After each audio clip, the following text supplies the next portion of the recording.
Hi friends, welcome back to my channel. Devara movie trailer గురించి మాట్లాడుకుందాము. ఇది మొత్తం ఒక స్మగ్లింగ్ బ్యాక్గ్రౌండ్ నుంచి జరిగే సాగే కదా. అండ్ దేవరా ప్లస్ వరాగ జూరి ఎన్టీఆర్ గారు నటిస్తున్నారు. So as of now Devara గురించి రివీల్ చేయలేదు పోస్టర్లో కూడా, బట్ వర గురించి చూపించారు. అందుకే శ్రీకాంత్ అండ్ ప్రకాష్ రాజ్ యొక్క క్యారెక్టర్స్ ఓల్డ్ లాగా చూపించారు.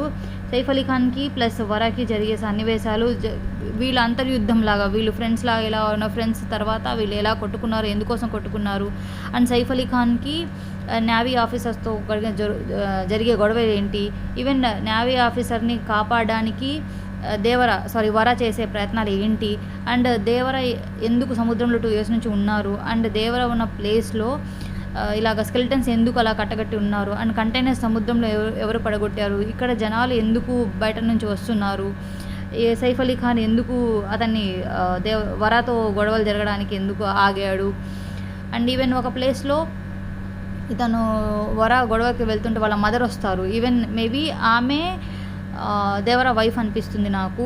అండ్ ఇక్కడ లవ్ గురించి ఎక్కువ పెద్దగా ఏముండదండి, జస్ట్ జాహ్నవి ఇతనికి లైన్ వేయడము అలా చిన్నగా జరుగుతుంది.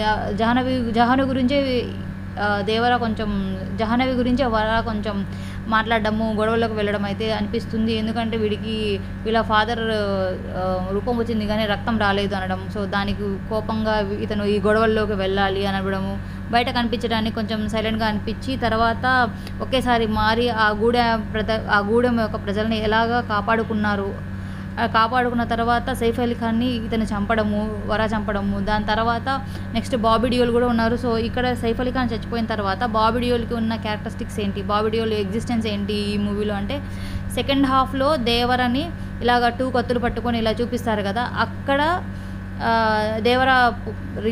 దేవర గురించి అంటే సీనియర్ వస్తారు అండ్ బాబీ డియోల్కి ప్లస్ సీనియర్కి గొడవలు జరిగే సన్నివేశాలు ఉంటాయి. బట్ ఇక్కడ చిత్రీకరణ ప్లస్ ఇవన్నీ చాలా క్లారిటీగా చూపించారు మన కొరటాల శివ గారు. సో ఎనీహౌ మార్క్ అయితే కనిపిస్తుందండి. ఆ కత్తులు కానీ, ఆ యుద్ధాలు కానీ, వాళ్ళలో ఫైట్ కానీ, ఒక వర్గం హ్యాపీగా ఉండడము, ఒక వర్గం కొంచెం డల్గా ఉండడము, ఇవన్నీ చూస్తే definitely this is going to be another commercial hit. So ఇక్కడ మూన్ డే రోజు ఈ షార్క్స్ చాలా అగ్రెసివ్గా ఉంటాయి. అలాంటి అగ్రెసివ్నెస్ని ఎలా హ్యాండిల్ చేశాడు అనేది ఈ మూవీ.